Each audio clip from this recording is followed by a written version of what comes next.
Here's today's story. Let me know in the comments. Who do you think was wrong?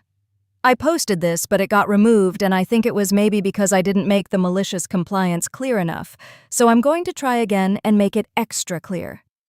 When I was in my early 20s, I worked at a supermarket. I should note that I was a pretty reliable employee.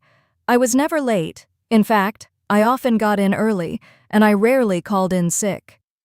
At the time this happened, I had not called in sick for 9 months, and even then, the manager had sent me home. I had been up all night, swinging between burning hot and freezing cold, so I was obviously feverish, and I had been throwing up at both ends, shall we say. At one point, at about 2 a.m., I was on the toilet with my head in the sink, utterly miserable. I must have passed out because the next thing I knew, I was lifting my head off the sink, and it was 7 a.m. I was due to start work at 12 that day, but that obviously wasn't going to happen. So I called up the manager. Let's call the manager Steve. Steve was known for being a real a-hole. He never believed anyone who called in sick except his best buds, usually other managers, never lowly staff, but often called in sick himself. A lot of the time we knew it was because he was hungover and not actually sick. The conversation went as follows. Me. Hey, Steve, sorry, I can't come in, I'm sick. Steve. With what? Me. I don't know. I think it might be the flu. I've been up all night being sick and I have a fever. Steve. Don't be stupid. If you had the flu, you'd be completely knocked out. I need you in. Come in or you're fired. Me. I can't. I just told you I can't stop vomiting. I passed out. Steve. Growling angrily. Either come in or bring a doctor's note, or you're fired. In the UK, you are legally allowed to self-certify for 5 days. This means you can tell your employer you are sick, and you do not need a doctor's note. If you're sick for more than 5 days, you then need a note. It is also illegal to demand a doctor's note during the self-certify period. I knew this, but I was terrified. This was during the recession. I couldn't afford to lose my job. So I got myself dressed. Almost passed out trying to do so, then trudged to the doctor's some 25 minutes walk away. I end up sitting in the doctor's office for a little over an hour, which for walk-in was pretty good. I get in to see the doctor, and she is furious at me for coming in. You're not supposed to come to the doctor's when you have a cold or flu, and of course I knew I should be able to self-certify. She told me as such, saying I shouldn't be here and should have stayed at home. I then explained what had happened with Steve and how he had threatened to fire me over this and I couldn't afford to lose my job. I was struggling as it was. My doctor turned her anger towards my manager. She asked if I got sick pay from the company, and I said yes. He wants a sick note, does he? The doctor says. Okay, I'll give him a sick note.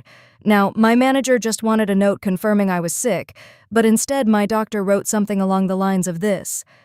My name has come to the surgery because manager name has insisted she come in spite of the fact that this is illegal, and all employees are allowed to self-certify. Due to being forced to make this unnecessary and highly dangerous trip when the patient is ill, has a fever of 39 degrees, and almost passed out in the waiting room, I am signing my name off for 2 full weeks to recover. Had my name been allowed to self-certify as is the law, they might only have needed a few days, but due to straining themselves, they now require 2 full weeks. They are not to be permitted to work until date 2 weeks later. The doctor said she would have signed me off longer, but this was the longest she could do without requiring further evidence. So basically, instead of just being off for a few days, I was now signed off for a full 2 weeks, and I'd be paid for it. I went to my place of work, at which point one of the duty managers saw me and asked me what the heck I was doing here. Go home. I was obviously very unwell. I explained what happened. They agreed to help me downstairs to Steve's office and went with me inside. I handed Steve the note. He looked worried and tried to say, I wasn't being serious about firing you. Well, gee, when you angrily growled it down the phone, it sure sounded like it. The duty manager then declared that they were going to drive me home. It was clear Steve wanted to argue but had the sense to know he shouldn't. The duty manager then drove me home, made sure I was okay, then went back to work where they informed our union rep of what had happened. Steve had a disciplinary hearing where he was given a severe reprimand and a warning. Steve tried to argue he never said I'd be fired and I was lying and just decided to go to the doctors, but the duty manager said they heard him admit to it when he said to me that he really didn't mean it. I felt better after a few days and enjoyed my 2 weeks off, fully paid, and enjoyed the nice weather we had. Meanwhile, Steve was forced to work overtime because we were short-staffed. So thanks to the doctor, instead of being off for a few days, I ended up getting a nice 2-week paid vacation, and Steve was given a final warning, all because he insisted I get a doctor's note. To clarify the whole, "you're not supposed to come in when you are ill." I should have been more specific.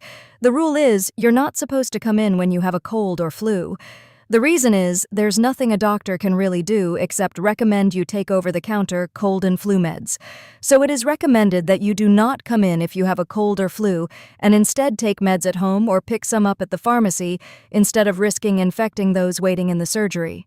Even then, it's not a hardcore rule, more a common courtesy asked of people. If you really want to, you absolutely can.